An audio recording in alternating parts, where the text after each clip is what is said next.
How you doing? Paul O'Sullivan here, based in Blessington, County Wicklow in Ireland. You're going to be sick of me now. It's the same face and just a different day, you know? I'm just talking about my book, Same Shit, Different Day, and it's breaking patterns that make us miserable, and it's a metaphysical approach to well-being.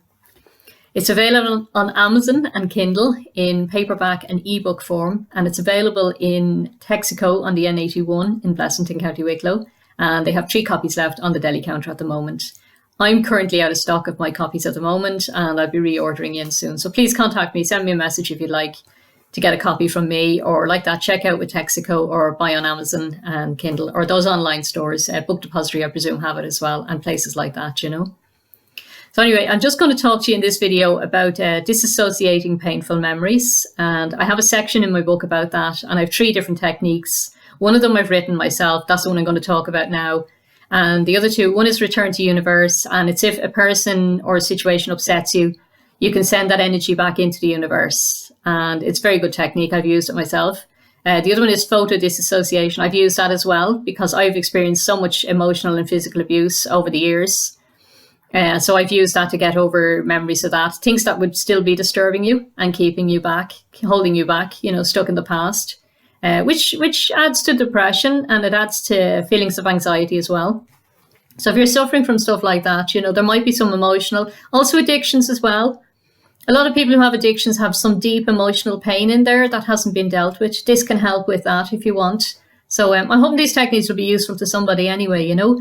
The one I'm going to talk about is called Dancing Hippos. I wrote this one myself, and it came about after I had a car accident in 2016. I was driving my son to school in Naas, and he had a premonition about 2 bends before we had the crash. He had a premonition that we were going to have a horrible crash. So I slowed down a little bit more. And as we turned the bend, there was this car going wildly out of control, swinging back and forth onto our side of the road. And I had moments to react, you know. So I crashed us into a ditch trying to avoid. And there was a telegraph pole that stopped our car. And the car crashed into us anyway, head-on collision, you know, and it swung itself around. So it was facing in the same direction, but right beside my car. So I didn't feel I was able to get out of my side of the car. I was in a lot of pain. The airbags deployed.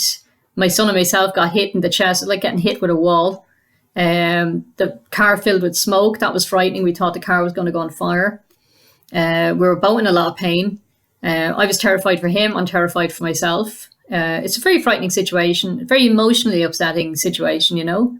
We were separated. 2 ambulances came. One took him off to pediatric. One took me off to adult section. So we were separated. That caused fear in him and fear in me. And then there was guilt, you know, the mother guilt, you know, where you'd like to be able to do something better, but you couldn't, you know, this sort of way. There was all that stuff to deal with, you know.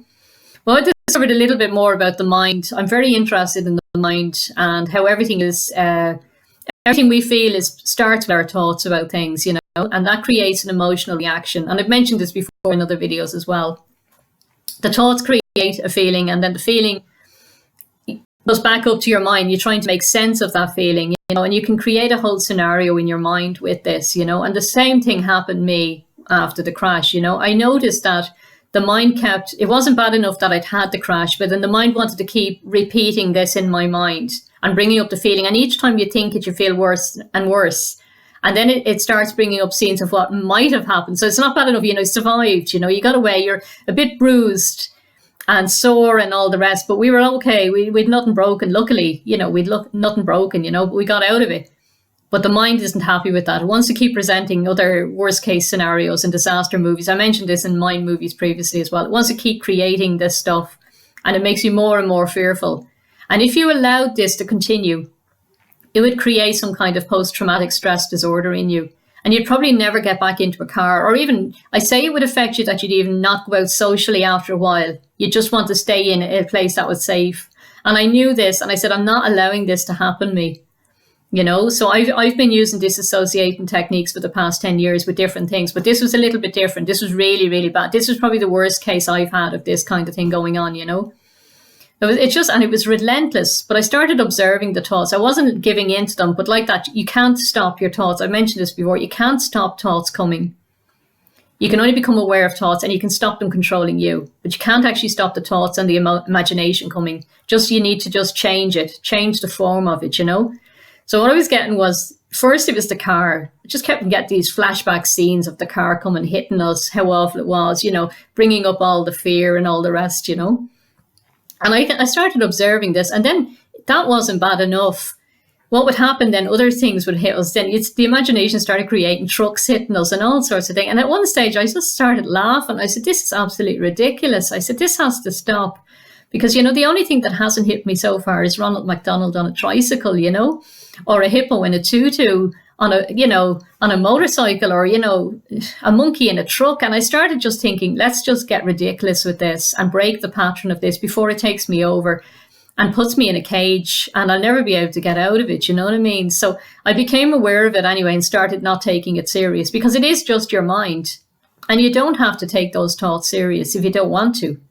Now, most of us are so addicted and so disempowered that we feel that we have to believe everything our mind presents to us, but we don't. And I discovered this over the last 10 years. You absolutely don't have to take it too serious. If it's destroying you, if it's bringing you to where you don't want to be, you don't have to, You can play with your mind. You can put different scenes into your imagination if you know how. And this is what's in my book. There's 3 different techniques of how to do this, But the one I created myself was dancing hippos. And I just said, right, let's just imagine every time this scene comes into my mind, let's just imagine I'm playing a video of it.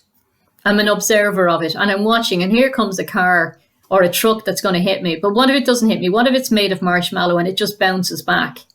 Or what is that?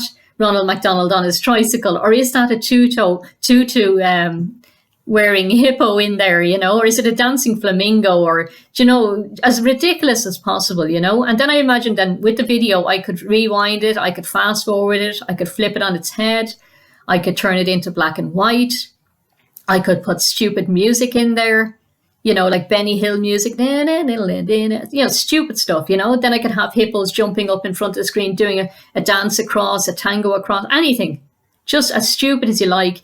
And what I found is, you have to persist with this. You're not going to do it once and it'll go away, because there's neural pathways are after being formed there. And the more emotional you are with a thought, the deeper that neural pathway is, So to change it, you have to be persistent. So each time you need to be so aware of this, and every time you become aware of the thought or the image that disturbs you coming into your mind, you need to send it back with something ridiculous. I've done this with someone else as well, who were telling me they were having terrible nightmares. They kept waking up this scary character in the nightmare, and I said, right, turn it into something silly. Put a blonde wig on it. Put blue eyeshadow on it. Put it into a daisy coloured dress. Anything. Do you know what I mean? Or a spotty dress or something stupid. And keep doing that. Every time the fearful image comes into your mind or the fearful feeling, turn it into something stupid and you'll break the pattern. That's how you break the pattern of the fear in it. And this is how you can stop maybe a form of post-traumatic stress disorder happening. If you stop the feelings, stop the thoughts coming, they'll change the feelings. Just change them slightly, And I do that in the photo disassociation as well. You can turn the photo black and white, you can spin it around up in its head, backwards, forwards, all these kind of techniques. Now, I've learned some of these through NLP books I've read over the years and that, They're very, very effective. But this one anyway, Dancing Hippos, is in my book as well, and the photo disassociation and the return to universe.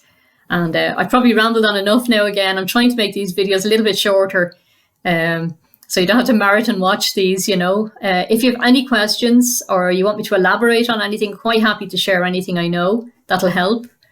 I really appreciate the comments and the feedback and everybody sharing my videos and everything like that. Thank you so much. I really do appreciate that. And stay in touch. My email is paulaosullivan1@gmail.com, and my new website, which I launched a few weeks ago, is paulaosullivan.com. So nice. Thank you so much for listening to me and watching my videos, and we'll see you again soon. Thank you. Bye.